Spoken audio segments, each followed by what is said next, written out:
Ladies and gentlemen, welcome.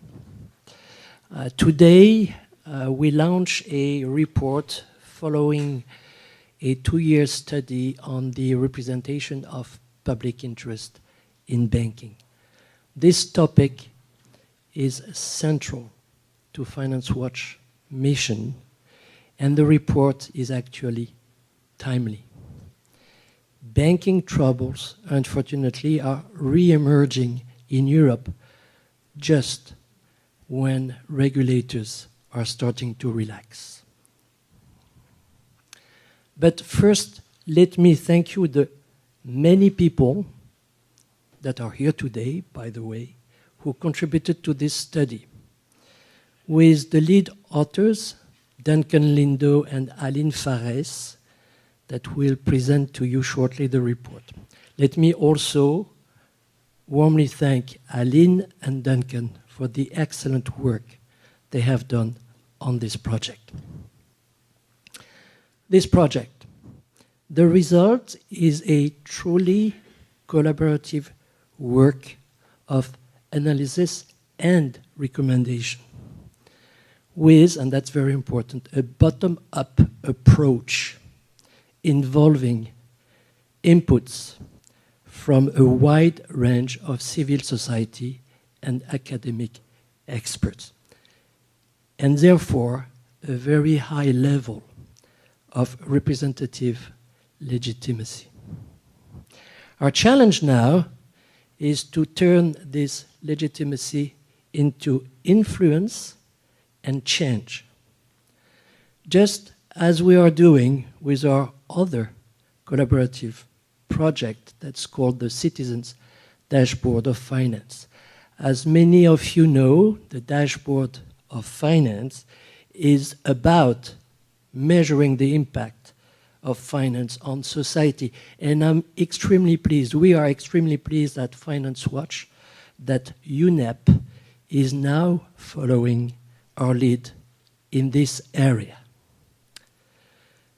Unfortunately, very little has been done about the lack of public interest representation in banking.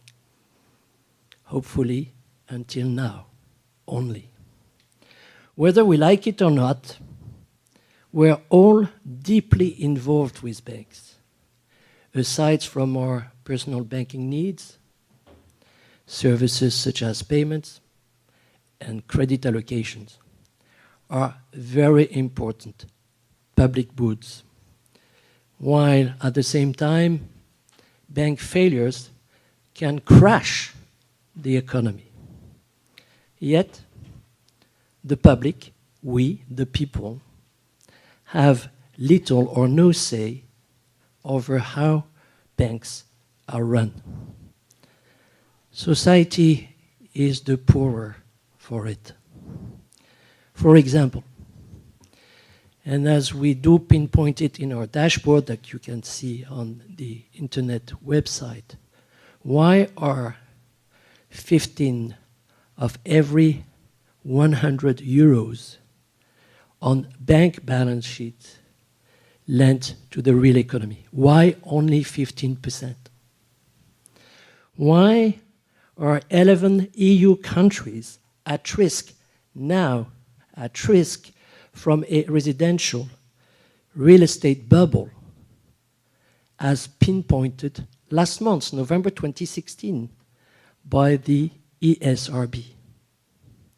Why does the financial sector eat up 8% of GDP, nearly 3 times its cost in 1950, despite all the advances in computing power since the 1950s?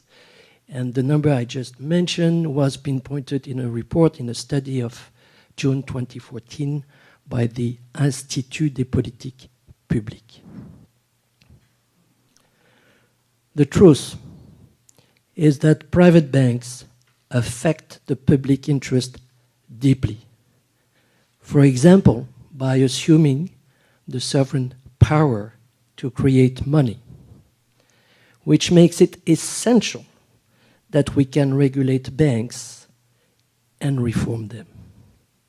By the same logic, the too big to fail status of certain banks does justify the presence of public interest representatives in their governance. That's a proposal that we will discuss later on today. The representation of public interest in banking is the key concept in our debate. And the reason for that is extremely simple. Changing the way that interests are represented can change the way the world works. For example, in most of Europe, women obtained the vote in the first half of the 20th century, and the modern welfare system followed soon after. In the US, women's suffrage led eventually to the first federal law against child labor. In Europe, the lifting of bans on trade unions led to paid holidays for millions of workers for the first time ever. History is full of similar examples of better representation leading to positive social progress. Today's report, unfortunately, tells us a less rosy story of how a narrow interest group, the managers of a few large banks, have extended their grip on economic and political power and reduced the influence of we, the people, most affected by their actions: customers, employees, investors, and all of them are actually citizens. With political populism on the rise, it is extremely worrying that banks have become so dominant relative to other stakeholders. In practical terms, it means that banks no longer have to worry about serving society. They can simply take undue advantage of it if they wish. This has got to come around.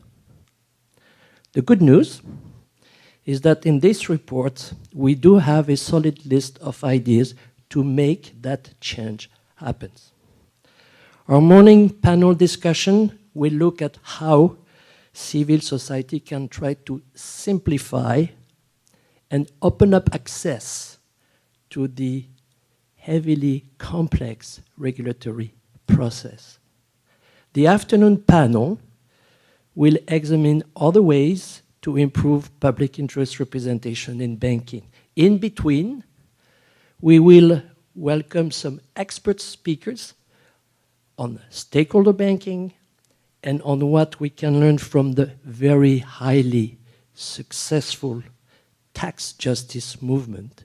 And we're extremely pleased that Mr. John Christensen is among us today. After lunch, we invite you to participate in some roundtables that we have organized around 8 topics. So it's a large menu. I hope that everybody will be able to find a place at the table regarding the subject that they are most interested in. It is really a pleasure for Finance Watch to welcome so many civil society organizations and speakers today. We do hope strongly that this network is just a beginning, that this network will bloom and blossom, helped by today's discussion. Please, I wish you a very enjoyable conference. Thank you very much.